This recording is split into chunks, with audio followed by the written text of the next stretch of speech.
अब मैं यहाँ पे इसमें सबनेट मास्क डालना चाहता हूं कि नहीं, तुम आ जाओ 255 255 और हम यहाँ डालना चाहते हैं फॉर एग्जांपल 10, ऊपर 10 है तो 10 डाल दें,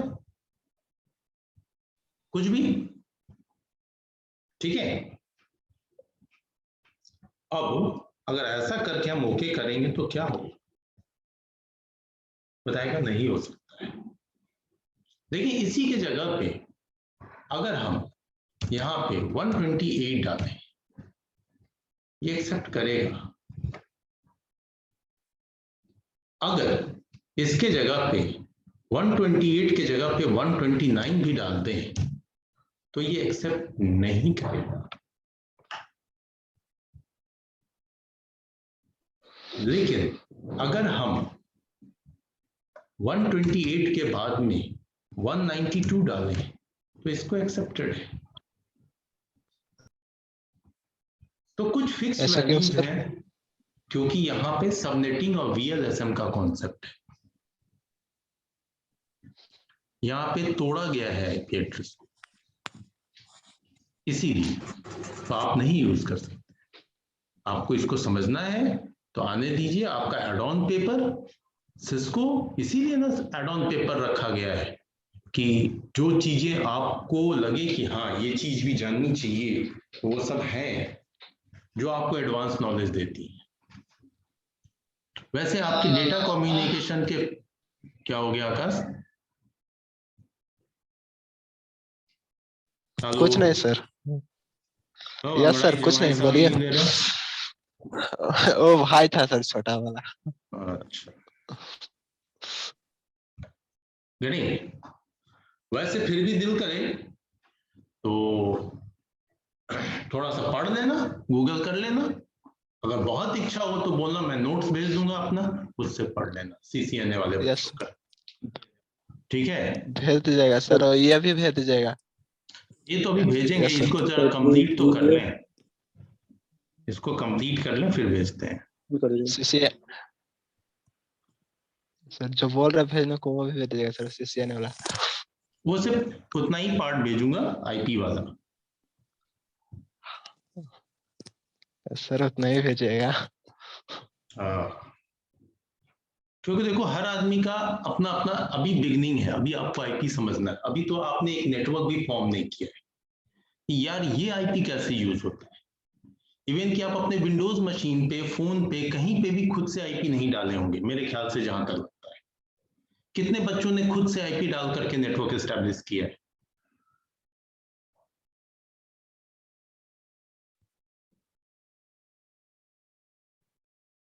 मेरे ख्याल से कोई नहीं है ना? No sir, no sir. तो अभी तो सबसे पहले ये सीखना है कि बेसिक आईपी कैसे डालते हैं, फिर आएगा, सबका टाइम आता है, आएगा, टेंशन ना लो। अभी तो इसी आईपी को रिजर्व्ड आईपी, पब्लिक आईपी और बाकी चीजें भी अभी समझानी है, वो समझ में आ जाए फिर गुड।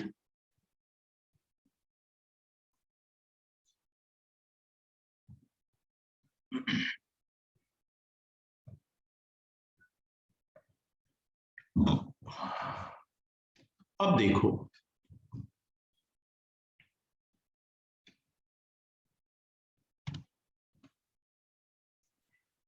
इस आईपी में एक और आईपी होती है, उसको ही मैंने रिजर्व की कैटेगरी में रखा है, वो है क्लास बी की आईपी। ये क्लास बी की आईपी 169.254 रेंज की है। ये हकीकत में आपका अपीपा एड्रेस कहलाता है। अपीपा का मतलब होता है automatic private IP address. अपीपा, automatic private IP address. अच्छा, आप लोग जब भी किसी नेटवर्क से कनेक्ट होते हैं, ठीक है, तो नेटवर्क से जब आप कनेक्ट होते हैं, जैसे कहीं कभी वायरलेस नेटवर्क ही ले लीजिए कि वाईफाई से कनेक्ट हो गए या मोबाइल का हॉटस्पॉट ऑन कर लिया, उससे लैपटॉप कनेक्ट कर लिया, तो आपके मशीन को एक ऑटोमेटिक आईपी मिलती है या फिर गौर ही नहीं करते हैं, सिर्फ ये गौर करते हैं कि हम कनेक्ट हो गए। भाई हम सिमेज से कनेक्ट होना चाह रहे थे, सिमेज से कनेक्ट हो गए। मेरे को वाईफाई नेटवर्क दिख रहा था, सिमेज 1, सिमेज 2, सिमेज 3, जिसका स्ट्रॉन्ग सिग्नल दिखा उस पर कनेक्ट किया, पासवर्ड अगर मालूम है डाल दिया, अगर पासवर्ड प्रोटेक्टेड नहीं है तो यूं ही कनेक्ट हो गए। कनेक्टिविटी में आपको लगता है कि हम सिर्फ नेटवर्क से कनेक्ट होते हैं, सर इतना ही नहीं होता। आप कनेक्टिविटी जब करते हैं तो ऑथेंटिकेशन होता, अगर वो पासवर्ड प्रोटेक्टेड है तो, और ऑथेंटिकेशन के बाद आपकी मशीन को एक आईपी एड्रेस मिलती है।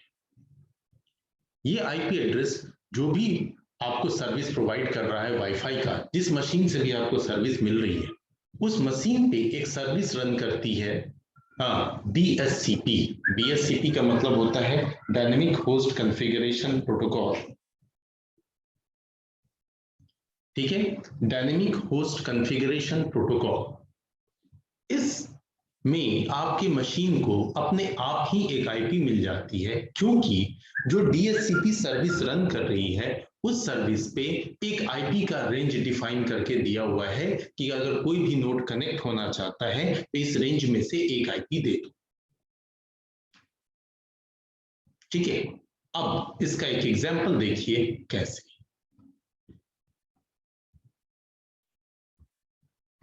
मेरी ये मशीन है, मैंने अपने मोबाइल का हॉटस्पॉट ऑन किया हुआ है एंड मेरा जो वायरलेस लैन कार्ड है उसको मेरे फोन का ये नेटवर्क मिल रहा है एमएम मींस मेरा यही मुरली मनोहर। इसमें जो सेटिंग आई है वो उसको हम यहां से देख सकते हैं, स्टेटस। प्रॉपर्टीज में अगर जाके चेक करेंगे तो आपको प्रॉपर्टीज में चलिए दिखाता हूं। ये मेरा IPv4 है, इसकी प्रॉपर्टीज को चेक कीजिए। यहां पे देखिए कोई आईपी एड्रेस नहीं डली हुई है, लेकिन साथ में एक सेटिंग है। ये सब लोग आप लोग अपने अपने फोन में, लैपटॉप में, डेस्कटॉप में, जिस तरह की भी मशीन हो आपकी, उस पर चेक कर सकते हैं। यहाँ पे देखिए, यहाँ पे ऑप्शन सेलेक्टेड है obtain N IP address automatically. भैया खुद से एक आईपी एड्रेस ऑब्टेन कर लो, ले लो। कहां से लेगा ये? तो मेरा फोन अभी इसको सर्विस दे रहा है, तो इस मेरे फोन पे जो है वो एक छोटा सा डीएससीपी रन कर रहा है। उस डीएससीपी में जो भी आईपी डिफाइंड है ऑटोमेटिक डिफाइंड होता है, यहां हम कोई सेटिंग नहीं करते हैं। ठीक है, लेकिन हाँ जो वाईफाई नेटवर्क वगैरह होता है उसमें हम लोग मैनुअली सेट करते हैं। तो उसमें जो सेटिंग है उसके अकॉर्डिंग इसको आईपी मिली है, मेरे फोन में जो सेटिंग है। अब क्या आईपी मिली, कैसे देखेंगे? यहाँ तो कुछ नहीं दिख रहा क्योंकि मैनुअल नहीं किया गया। नीचे वाला ऑप्शन होता तो मैनुअल किया हुआ रहता, use the following IP address. देखिए है तो खुद से ले लो। अब खुद से बेचारे ने लिया कि नहीं लिया, ये कैसे पता चलेगा? तो यहाँ पे आइए, कनेक्टिविटी है, डेफिनेटली लिया होगा, बिकॉज विदाउट आईपी कनेक्टिविटी नहीं हो सकती। तो इसको चेक करेंगे हम स्टेटस में। स्टेटस में आए, दिख रहा है कि हाँ कनेक्शन है वगैरह वगैरह सब चीज। यहां पे जाइए डिटेल्स में। इस डिटेल्स पे जब आप क्लिक करेंगे तो आपको यहां पे दिखेगा कि हाँ इसको आईपी मिली है। कौन सी आईपी मिली है? तो ये आईपी एड्रेस मिली है। कैसे मिली है? क्योंकि डीएचसीपी इनेबल्ड है इसलिए मिली है। ठीक है, और ये रेंज है 192.168.43.14। इस रेंज की ये आईपी मिली है। कहां से मिल गई? डीएचसीपी इनेबल्ड है, तो डीएचसीपी है कहां? तो डीएचसीपी कहां है? तो देखो लिख रहा है IPv4 डीएचसीपी सर्वर, और उस सर्वर की आईपी है, यानी उस मशीन की आईपी है 192.168.43.1। लेकिन यहां पे वो मशीन है कौन? मेरा फोन। गेटिंग? और इन केस, अच्छा एक कुछ और चीजें पूछ लेता हूं, ये कौन से क्लास की आईपी मिली इसको?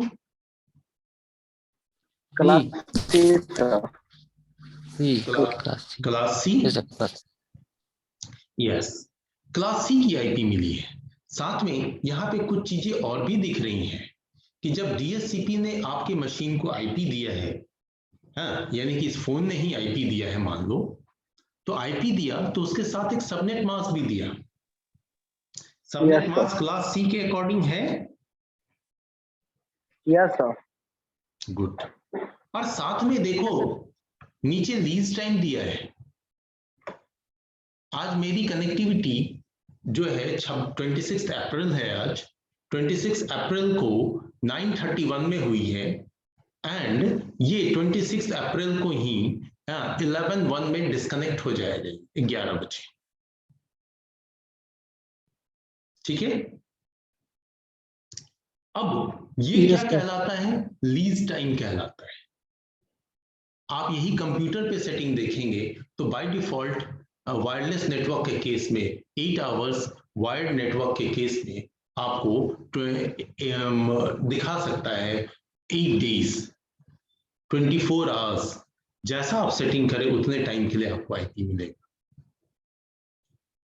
तो चलो ये आईपी तो दे दिया, लेकिन साथ में एक और चीज दे दिया है इसने, वो है डीएनएस, IPv4 डीएनएस सर्वर। अब ये क्या है? तो आप लोगों ने प्रोटोकॉल्स पढ़ा है ना, डेटा कम्युनिकेशन में प्रोटोकॉल्स पढ़ा है? आपको कुछ बोलेगा नहीं? तो प्रोटोकॉल पढ़े हो तो डीएनएस का क्या काम होता है? सर गाइडेड अनगाइडेड पढ़े सर। नहीं ये तो हाँ ठीक है, प्रोटोकॉल्स पढ़े हो, TCP, UDP, DHCP, DNS, telnet, FTP, SSH, details नहीं पढ़ाएगा, ट्रांसफर प्रोटोकॉल होता है। नहीं तो डिटेल्स नहीं पढ़ाया जाता है, सही बात है, जितना पढ़ना है उसके हिसाब से पढ़ाया जाता है। उसके डिटेल्स के लिए तो फिर एड ऑन पेपर में आएंगे हम लोग। उसके लिए आपका एड ऑन पेपर है जिसमें आपको डिटेल ही नहीं, इसके ऊपर प्रैक्टिकल करना है कि ठीक है डेटा कम्युनिकेशन में आपने डीएनएस को पढ़ा कि वो XYZ काम करता है, आपको फिर करके देखना है कि XYZ काम करता कैसे है। तो डीएनएस के बारे में आपने क्या पढ़ा? एक ही लाइन पढ़ा होगा, लेकिन वो क्या पढ़ा?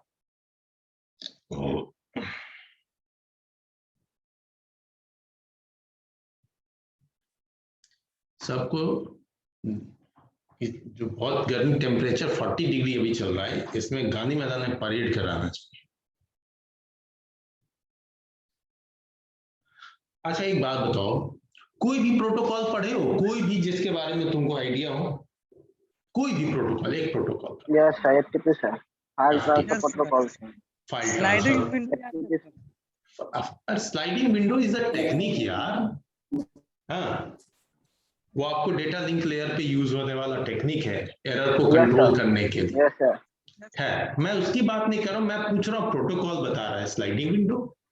थोड़ी देर में बताएगा। हाँ सर, फाइल ट्रांसफर प्रोटोकॉल क्या होता है, क्या काम है इसका?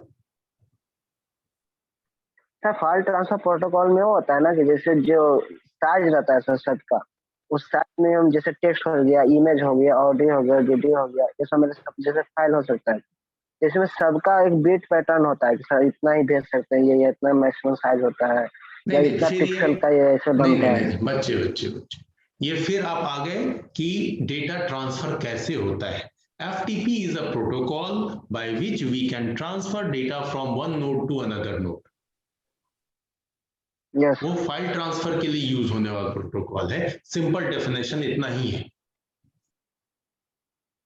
ठीक उसी तरीके से DHCP का डेफिनेशन है कि DHCP is a protocol that is used to give IP address automatically and dynamically. तो ये हर प्रोटोकॉल के बारे में एक दो लाइन आपको जानना चाहिए, इसीलिए मैंने आपसे क्वेरी किया। और मेरा क्वेश्चन था कि डीएनएस क्या है। तो डीएनएस का एकदम बिल्कुल सिंपल सा अगर डेफिनेशन समझे तो डीएनएस इज अ प्रोटोकॉल और service by which a computer name is translated into its IP address and IP address is translated into its computer name. Simple, जितना आपके पास में अभी नॉलेज है उसके अकॉर्डिंग अगर प्रॉपर डेफिनेशन ढूंढेंगे it resolves domain name to IP address and IP address to its respective domain. अब यहाँ पे डोमेन नेम आपको कंफ्यूज करेगा, इसीलिए मैंने सिंपल बात बोली थी। अब इसका एग्जाम्पल समझिए, बहुत मुश्किल हो रहा है हमको ये। देखो पढ़ाना हमको लिनक्स में आईपी कॉन्फ़िगरेशन है बेसिक कॉन्सेप्ट के साथ, लेकिन जाना पड़ रहा है बहुत दूर दूर तक। खैर एनीवे, आ रहा हूं एक बार फिर से कमांड प्रॉम्प्ट पे। कमांड प्रॉम्प्ट पे जाने से पहले ये तो ऐसा करते हो, राइट क्लिक किया, इसके प्रॉपर्टीज में गए, कंप्यूटर की प्रॉपर्टीज में, दिस पीसी, इस कंप्यूटर की प्रॉपर्टीज में आपको ये कंप्यूटर नेम दिख रहा है? Yes sir. ये तो सबके कंप्यूटर पे होगा ऐसा कोई नाम? Yes sir. यस। ठीक है, ये नाम अगर मेरी खुद की ये मशीन होती तो ये नाम मैंने बहुत ही सिंपल रखा होता। खैर ये कॉम्प्लेक्स नेम दिया हुआ, लैपटॉप E3 समथिंग समथिंग। तो चलो जो भी नेम है, इस नेम को यहाँ पे रखते हैं और कमांड प्रॉम्प्ट ओपन करते हैं।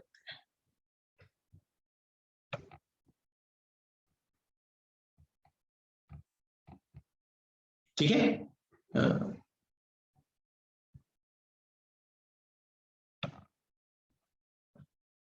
फाइन।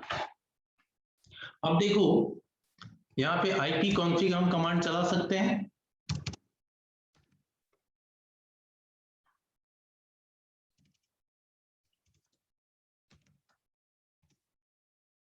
मैंने चलाया तो मेरे को एक आईपी एड्रेस यहाँ पे दिख रहा है,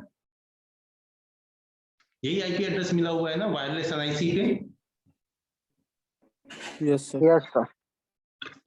अगर मैं अपनी मशीन को पिंग करूं कि भाई मेरा अपना आईपी एड्रेस 192.168.114,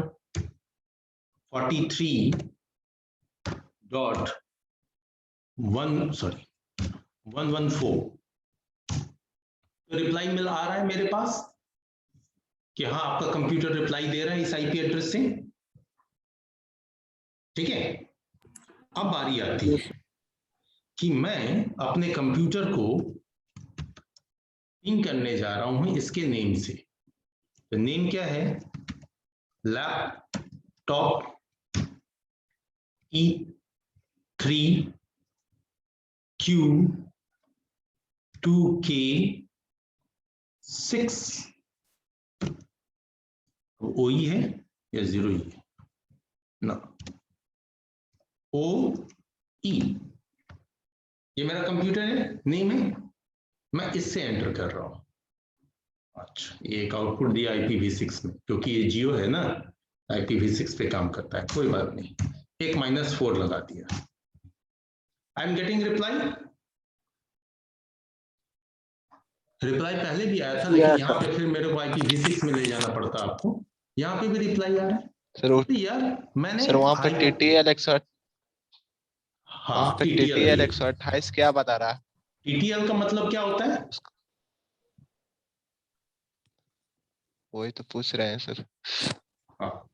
TTL का मतलब होता है टाइम टू लीव,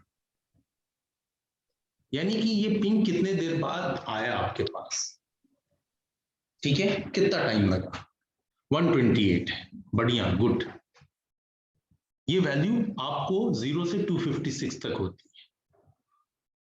अगर TTL कम आ रहा है, गड़बड़ है, नेटवर्क स्लो जा रहा है आपका। ठीक है, अब यहां पे ये दो चीजें आई। एक चीज आई कि भैया मैंने नेम से भी पिंग कर लिया और आईपी से भी। आईपी से, नेम से भी जब पिंग किया तो रिप्लाई किससे मिला? आईपी से मिला।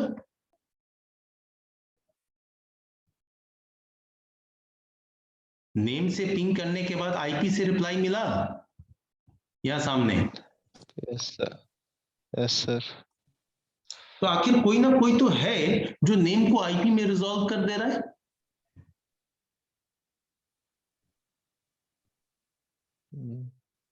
कोई बदल दे रहा है। अब आओ, ये तो हो गया अपनी ही मशीन का। अब दुनिया में चलते हैं। गूगल तो सब लोग यूज करते हो। Yes sir. Yes sir. मैंने गूगल को पिंग किया, ठीक है।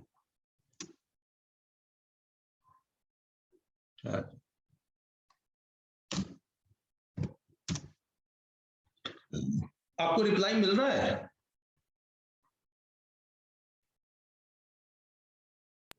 Yes sir. आप तो नाम डाल रहे थे, आईपी से रिप्लाई मिल रहा है। ये गूगल की आईपी है। अब अगर कोई बंदा इस आईपी को देख हाँ। लिया और यहाँ पे 1 मिनट 142 इसका सर 1 मिनट 250.192.196 करता है, तो वो आईपी देख करके इधर डालता है, तो again we are getting reply. यानी कि जो हमारा डोमेन नेम, ये जो गूगल नेम का जो नाम है www.google.com, उस नाम को भी डाला तो उसको किसी ने रिजॉल्व कर दिया आईपी एड्रेस में। तो आखिर ये कौन सी सर्विस है जो इस तरह का टास्क कर रही है? तो गूगल वाले केस में सर ये डीएनएस है, डोमेन नेम सिस्टम या सर्विस, जिसका काम होता है नेम को आईपी में और आईपी को नेम में रिजॉल्व करना। हम सारे यूजर्स जो हैं वो नेम से कंफर्टेबल होते हैं, हर चीज को नाम से। हमारे लिए क्लास के हर बच्चे का नाम याद रखना आसान है, लेकिन हर बच्चे का रोल नंबर याद रखना टफ है। इसलिए हम 10, 20, 50, 100 साइटों का शायद नाम याद रख सकते हैं, लेकिन उनके आईपी एड्रेस नहीं। तो हम लोग मोस्टली नेम से काम करते हैं और उसके पीछे बैठा होता है डीएनएस सर्विस, जो उसको आईपी में रिजॉल्व करके और फिर उस आईपी के बेसिस पे आपको उस पर्टिकुलर सर्वर तक जिसका नाम आपने डाला है आपको कम्युनिकेट कराता है। इसलिए जब आप इंटरनेट सर्विस चलाते हैं तो आपको डीएनएस की आईपी स्पेसिफाई करनी कंपलसरी होती है कि इस काम को करने के लिए डीएनएस की जरूरत है, तो डीएनएस का सर्वर के बारे में बताना पड़ेगा, तभी जाकर के आपका इंटरनेट चल पाता है। नहीं तो इंटरनेट आप नहीं चला पाएंगे, या फिर आपको कुछ और जुगत लगानी पड़ेगी। वो भी तरीका होता है जिसमें डीएनएस स्पेसिफाई नहीं करना पड़ता और ऐसे ही चला जाता है, लेकिन उसके लिए कोई और मशीन बनाई जाती है जो उसका काम परफॉर्म करती है। तो खैर ये आगे सर्वर लेवल की बात है, ठीक है। तो यही आईपी एड्रेस आपको यहाँ पे शो हो रहा था डीएनएस सर्वर के केस में, जो मैंने पूछा डीएनएस क्या है। क्योंकि देखो हम आप जो भी हैं सब लोग इंटरनेट जरूर चलाते हैं, लेकिन आप आईटी वाले स्टूडेंट्स को कम से कम पता होना चाहिए कि इंटरनेट आखिर कैसे रन करता है, इसके पीछे आईपी के क्या कॉन्सेप्ट्स हैं। आईपी के मैं आ रहा हूं सबके पास, आईपी के जो भी कॉन्सेप्ट्स हैं उस आईपी में आईपी एड्रेस क्या है, सबनेट मास्क क्या है, डीएचसीपी क्या है, डीएनएस क्या है, ये चीजें, ठीक है। चलिए, आकाश से पहले कोई क्वेश्चन पूछ रहे थे, बोलिए आप। सर पिंग जो चला रहे हैं, पिंग ये क्या है? पिंग क्या है? अच्छा ठीक है, अच्छा। और हाँ आकाश आप बोलिए, आपका क्या क्वेश्चन है? सर यहाँ आईपी एड्रेस जो बता रहे हैं वहाँ टाइम तो अलग अलग दिख रहा है, लेकिन टीटीएल सेम, ऐसा क्यों दिख रहा है? टाइम अलग अलग दिख रहा है, टीटीएल सेम। हाँ सर मतलब ये 113 टाइम 113 113 देख रहे हैं? हाँ, आप पिंग समझते हैं? पिंग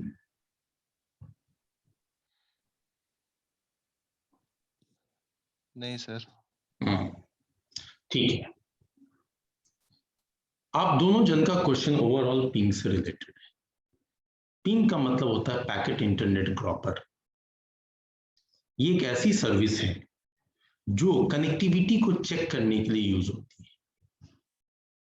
अब इस कनेक्टिविटी को चेक करने के लिए आईसीएमपी प्रोटोकॉल यूज होता है। आईसीएमपी प्रोटोकॉल है, इंटरनेट कंट्रोल मैसेज प्रोटोकॉल। इस प्रोटोकॉल का काम होता है कि पिंग के हेल्प से ये 4 पैकेट डेस्टिनेशन को सेंड करें, और डेस्टिनेशन का काम होता है कि उसके रिप्लाई में वो भी 4 पैकेट सेंड करे। ठीक है, इसीलिए देखिए यहां 4 बार पिंगिंग का मैसेज आता है बाय डिफॉल्ट, ये विंडोज की मशीन में है। इसी चीज को अगर लिनक्स की मशीन पे करेंगे तो वह अनलिमिटेड टाइम पिंग करता है, जब तक कि आप उसे मैनुअली रोक न दें। वो पैकेट भेजता रहेगा, अगला उसका रिप्लाई देता रहेगा। तो अगर आप किसी भी चीज को, जैसे हमारा इंटरनेट डाउन हो गया फॉर एग्जांपल, यहां तो कनेक्टिविटी दिखा रहा है, ये यहाँ भाई इंटरनेट एक्सेस है, बट इंटरनेट चल नहीं रहा है। आप बैंक में जाते हैं, आपको कहता है देखिए लिंक फेल है, वो कैसे दिखाता है? आपकी तरफ स्क्रीन कर देता है। ऐसा मेरे साथ हुआ है 1-2 बार, पता नहीं आप लोगों के साथ भी कभी हुआ हो। एक ब्लैक स्क्रीन पे दिखता है देखिए कुछ नहीं हो रहा है, लोग देख करके संतोष कर लेते हैं, अच्छा ठीक है कुछ नहीं हो रहा है। लेकिन शायद उनमें से कुछ लोगों को समझ में आता होगा जो लोग देख रहे हैं, कुछ लोगों को तो बिल्कुल ही समझ में नहीं आता। वो दरअसल में कुछ नहीं करता है, एबीसी बैंक जिसका भी है उसको वो पिंग करता है, रिप्लाई आनी बंद हो गई, नहीं आ रही है रिप्लाई, इसका मतलब लिंक है लेकिन कनेक्टिविटी किसी वजह से फेल है, उस सर्वर से कनेक्टिविटी नहीं हो पा रही। तो अब ये सर्वर जो है वो आपके बहुत पास भी हो सकते हैं और बहुत दूर भी हो सकते हैं। ठीक है, अब बहुत पास बहुत दूर कैसे? जैसे अभी हम लोग जब अपनी ही मशीन को पिंग कर रहे थे, तो यहाँ पे जो टीटीएल वैल्यू है 128 जा रहा है, और 1 मिली सेकेंड्स के अंदर ही मुझे रिप्लाई मिल जा रहा है, लेस देन 1 मिली सेकेंड। दिख रहा है ये? लेकिन जब हम इसी चीज को गूगल को पिंग कर रहे हैं, ये गूगल कहीं है नहीं, ये गूगल का नहीं है, गूगल को पिंग कर रहे हैं, आईपी बेसिक्स पे चला जा रहा है, तो फिर यही चीज बढ़ जा रही है सर, आपको 216 मिली सेकेंड लग जा रहे हैं, 173 मिली सेकेंड लग जा रहे हैं। क्यों? क्यों? इसका आंसर करता हूं, मेरे को प्योर नेटवर्किंग के क्वेश्चंस हैं, खैर कोई बात नहीं।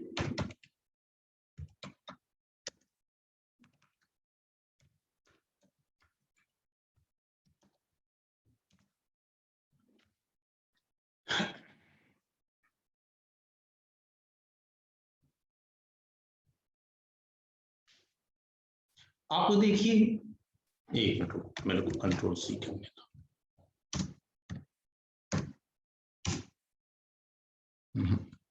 ये 4 पे ही जाएगा, 6 पे ही जाएगा, खैर एनीवे। आप देखिए, मैंने गूगल सर्वर को ट्रेस करने का कोशिश किया कि आखिर गूगल सर्वर है कहां, क्यों इतना टाइम लग रहा है? तो गूगल तक का पूरा पाथ दिखा रहा है आपको ये,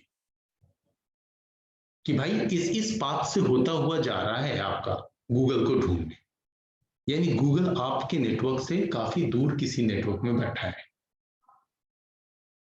ठीक है, इसलिए ये टाइम जो है वो इंक्रीज कर गया वहां से रिप्लाई आने में।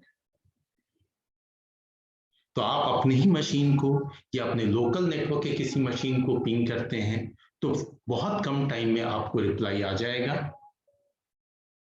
है ना? और जो दूर के नेटवर्क को करेंगे तो it will take time.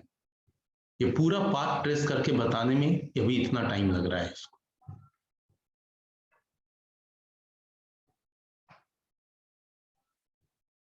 It is a total concept of routing. आखिर क्यों? Finally trace complete. गेटिंग? अगर यही चीज मैं अपने ही मशीन के लिए कर दूं, भैया ट्रेसट मेरी खुद की मशीन, ठीक है, मशीन का टाइप किए भूल गए,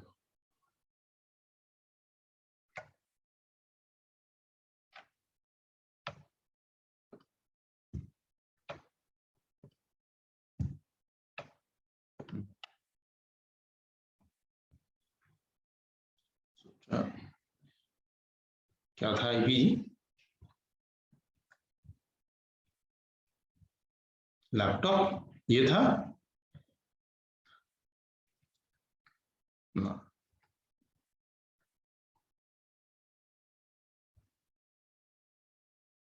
ये था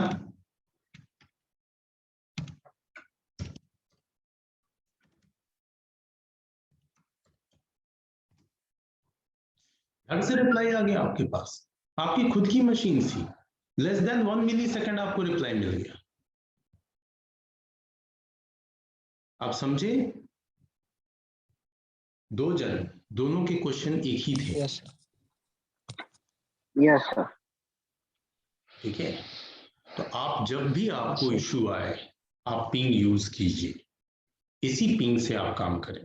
खैर ये पिंग पहले ही आ गया, वैसे लिनक्स में भी मैं पिंग करता, क्योंकि मैं तो अभी सिर्फ आईपी समझा रहा हूं। यही वजह थी कि जब मैं आपको ये स्टार्ट कर रहा था, शिट टाइम भी 6 मिनट बचा है। एनीवे, जब मैं स्टार्ट कर रहा था तो मैंने बोला था कि आपको बहुत सारे क्वेश्चन सामने आएंगे जब मैं आईपी डालूंगा, तो इसीलिए मैं आपको एक बेसिक कॉन्सेप्ट आईपी का पढ़ा दूं। ठीक है, बेसिक कॉन्सेप्ट्स में आईपी का पढ़ा दे रहा हूं आपको, जिससे आपको समझने में आसानी हो कि लिनक्स पे नेटवर्किंग कैसे करेंगे। राइट? Yes sir.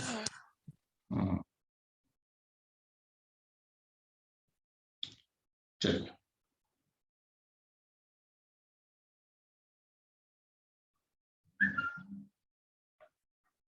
अब आते हैं। अभी देखो, तो मुझे लिनक्स मशीन यूज करना था, खैर कोई नहीं, बढ़िया है। बाकी लोगों का क्या सीन है? बाकी लोग सिर्फ मुख बधिर होकर सुन रहे हैं, नहीं मुख होकर के सुन रहे हैं।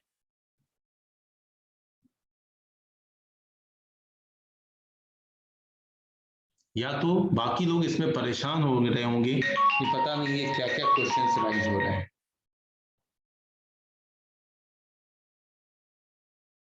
ठीक है, तो देखो जो भी क्वेश्चंस थे अच्छे क्वेश्चंस थे, हाँ, तो इनको भी समझना जरूरी होता है और किसी चीज को आप ढंग से समझते हैं तो।